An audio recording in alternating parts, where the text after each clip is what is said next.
يعني نتقي الله تبارك وتعالى.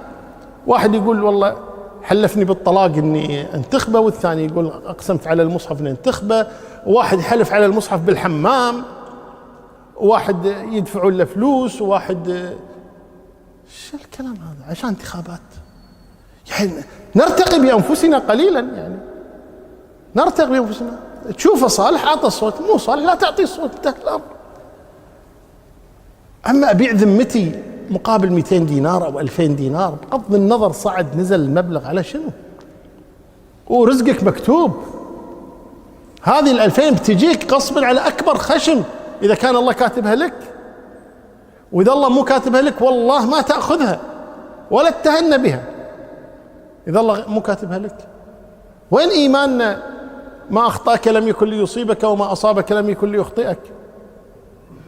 لاجل انتخابات باع الناس دينهم، يدفع رشوه، يكذب، يغش عشان انتخابات.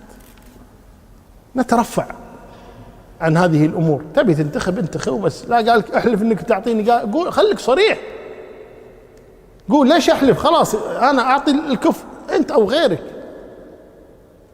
خلاص انا هذه ذمتي، انت مالك شغل فيني، خلاص انتهى الامر. خليك صريح، واجه. ما اقدر وما اقدر، وهذا من قبيلتي، وهذا سني، وهذا شيعي، وهذا حزبي، وهذا مو حزبي، وهذا يصير لي وهذا ما يصير لي، وهذا من منطقتنا وهذا خدمني، وهذا ما يجوز. يجب ان تتقي الله تبارك وتعالى، تعطي الاصلح.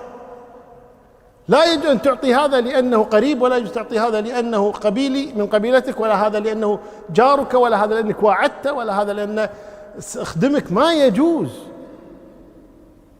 فلنتقي الله تبارك وتعالى في هذه شهاده، واذا اعطيته شهاده زور ستحاسب عليها عند الله. هو استفاد في هذه الدنيا وانت اكلتها، يعني ستحاسب على هذا الامر الذي فعلته. فلنتقي الله تبارك في هذا الامر، الله المستعان.